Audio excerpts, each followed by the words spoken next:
What's going on, everyone? Jeremy here from the Quartering, and we've got big news out of Marvel, Sony, including Spider-Man and Stan Lee's daughter, dropping some absolute facts, blasting Disney and Marvel for their treatment of her father, Stan Lee, somebody I covered extensively on this channel with all the unfortunate things that happened to him. But I want to start with a positive note.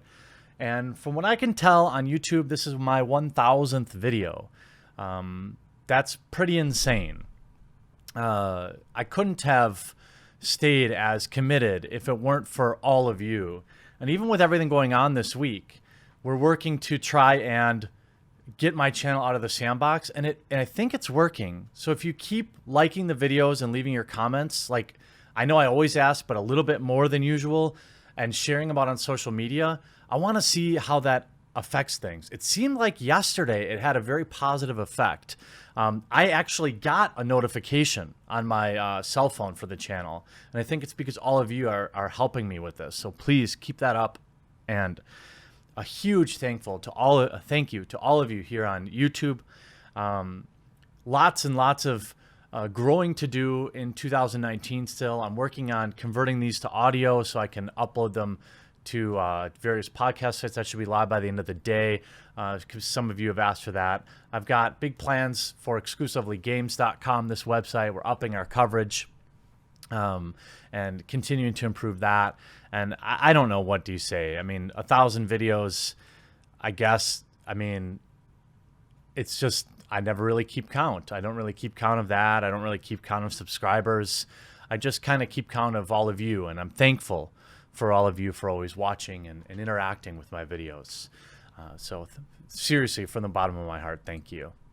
Well, let's get into the story, because still got to work. Stan Lee's daughter sides with Sony over Disney and Spider-Man MCU split. But also, she blasts Marvel by saying no one could have treated my father worse. Stan Lee, this is via boundingintocomics.com.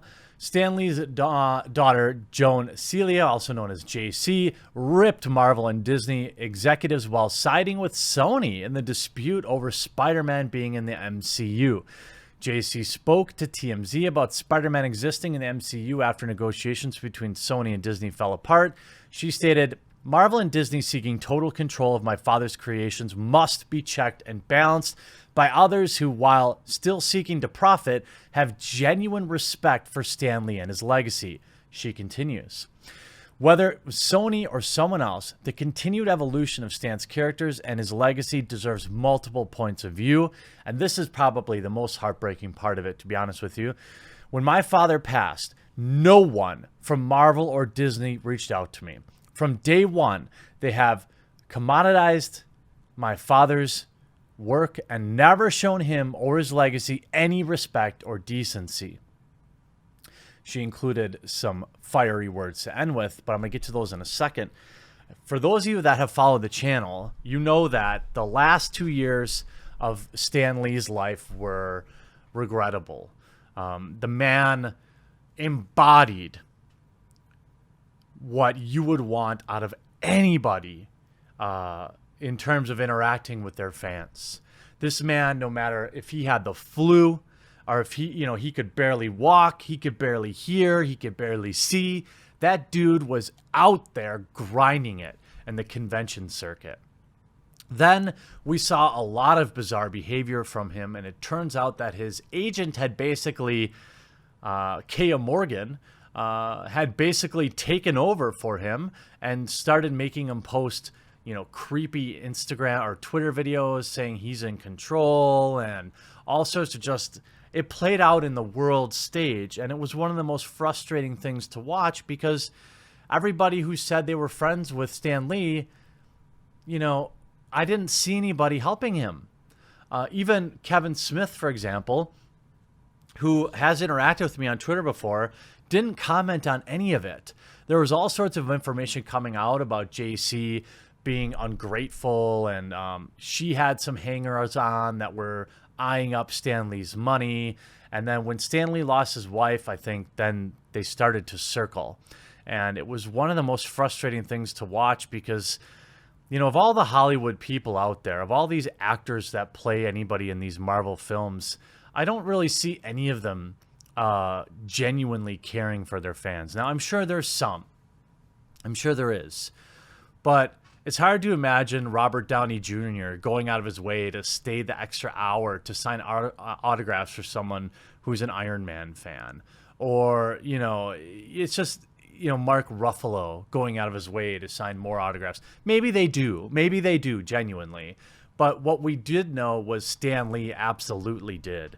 And in the end, when he was at his worst, he still put his fans first. And the reason I'm spending a little extra time on that is because of all the things that we didn't like that happened near the end with, I mean, people literally, a nurse took a vial of his blood and sold it to somebody who then used it to sign comic books, to forge his signature on comic books in his own blood or something like that. It was like literally out of a comic book type villainy that was happening to Stan Lee, and yet nobody did anything. All these big, powerful people at Disney, and including Sony, to be honest with you, nobody did anything. So it's interesting to see people coming out now and saying things. And Hawkeye, actually, Jeremy Renner took to Instagram to ask Sony to bring Spider-Man back to the MCU, saying Renner invoked Stan Lee, saying, "Hey, Sony Pictures, we want Spider-Man back to the real Stan Lee, and Marvel, please, thank you." Well, it's interesting because JC concluded her speech with some fiery words aimed at Disney and Marvel. In the end, no one could have treated my father worse than Marvel and Disney executives. Before JC made her public comments to TMZ, Hawkeye took to them as well. It's interesting. You know, my memories of Stan, overwhelmingly positive. He actually stopped in at a fly-in, of all things. The EAA in Oshkosh a few years ago landed his private jet, said something to the crowd, and you know, it was right around the Marvel. It was some sort of promotion for Marvel. You know, whether or not you want to really pick apart the amount of work that Stan Lee really did, that's a conversation for a different, you know, video. But what we did know was Stan Lee was the face of Marvel. That's unquestionable. And he lived by a standard that nobody, in my experience, has even come close to. This man treated his fans with love and respect. And he always seemed to know that he was exactly where he was because of the fandom. Why do I connect with Stan Lee so much? Well, it's because this type of behavior seems so devoid in the gaming industry, or in, you know, whether it's video games or it's tabletop games. We as gamers are just viewed as consumers. So often, if you see anything from video game developers, you see them talk about the gaming community with contempt. We just saw, you know, employees of Respawn Entertainment call gamers freeloaders and arguing with fans. And I realized that there are elements of the community that are rough. But I feel like when you take on a fandom, you've got to treat them with respect, even if they get out of line. You must place yourself above it. And that's what Stan Lee always did. Stan Lee probably was one of the most looked forward to parts of every Marvel movie, whether you could catch his cameo or not, or you had to search online afterwards to find it.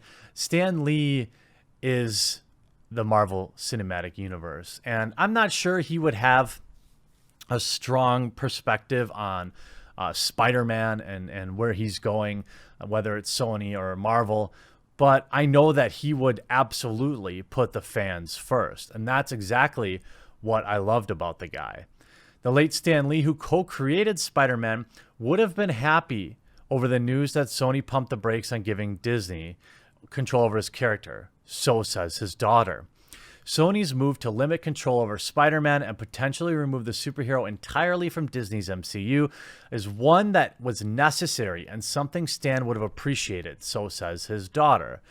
ICYMI reports surfaced Tuesday that Sony and Disney had reached a standstill in negotiating Spidey's future under the Disney umbrella, including any Avengers spin-off sequels. Insiders told Deadline that it was all about money. Disney wanted the 50-50 stake in Spider-Man related to revenue and also wanted Marvel honcho Kevin Feige to be the guiding hand. Well, Sony reporters not too down with that. They also own the rights to Spider-Man and until now had partnered with Disney to crank out the last few films. That's all over now. And I gotta say, Spider-Man leaving the MCU right now kind of feels right. I know a lot of people are conflicted about it, and I absolutely understand where you're coming from. But to me, the Marvel Cinematic Universe ended with Endgame. What do you think? I mean, to me, I just think it would be really hard for me to get like reinvested in another story arc with the Avengers, especially since the Avengers will look nothing like they have for the past 20 years. And you have your spin-offs, movies that I would still be interested in. For example, like Guardians of the Galaxy. I still like that franchise. Doctor Strange, I still like that franchise. That's kind of about it. Spider-Man for me, Homecoming or Far From Home, whichever the last one was, Far From Home, I think, was actually a fine film. I don't really care for the way Tom Holland plays, I don't care for the way that Spider-Man is written. I've talked about this before, where he had just taken place in Endgame and everything that was going on, and then all of a sudden he was like still an immature child in the latest movie after Endgame. And people will say, well, he's like 16 or 17 or whatever. Yeah, but you go through that, you grow up a little bit. I just felt like that was kind of like bad writing, in my opinion. I think Spider-Man going off on his own is totally fine. See, the thing about Spider-Man is he's got such a robust universe on his own. He doesn't need the Avengers. The Avengers need him more than he needs them. He's got all sorts of amazing evil characters. I mean, you could bring back Hobgoblin, you could bring back Doc Ock, you could bring back, all these people that you could bring back Venom. Spider-Man has plenty of big screen foes, and he just feels like he fits more in his own universe to me. That said, because Spider-Man was a part of the Marvel machine, it was the biggest movie in Sony's history. As far as how the Lees feel about it, JC tells us, Marvel and Disney seeking total control of my father's creation must be checked and balanced by others, while still seeking to profit, have genuine respect for Stan Lee and his legacy, aka cameos don't cut it. Well, okay, and tell us how you really feel. She goes on, whether it's Sony or someone else's continued evolution of Stan's characters and his legacy deserves multiple points of view. When my father passed, no one from Marvel or Disney reached out to me. From day one, they have commoditized my father's work. We hit that already. No one could have treated my father worse than Marvel and Disney executives. Yikes. I mean, that's pretty spicy for JC. Where do you land on, I'll be looking forward to reading the comments in the comment section down below. Where do you land on the Spider-Man leaving the MCU? Also, again, reiterating a huge thank you to all of you for 1,000 videos and for helping me try to break out of the sandbox by leaving your likes and your comments. Where does the Marvel Cinematic Universe go from here? Where does Spider-Man and the Avengers go from here? Is it just over? Looking forward to reading your comments in the comment section down below. We'll talk to you again real soon. Hey, if you're still hanging out, there's a subscribe button right on the screen right now. Make sure to click that, turn notifications on. And if you want to see the next video, that should also be hovering around the screen. Thanks so much for watching this and for supporting the channel. What are you waiting for? Subscribe and, turn on notifications and like the video.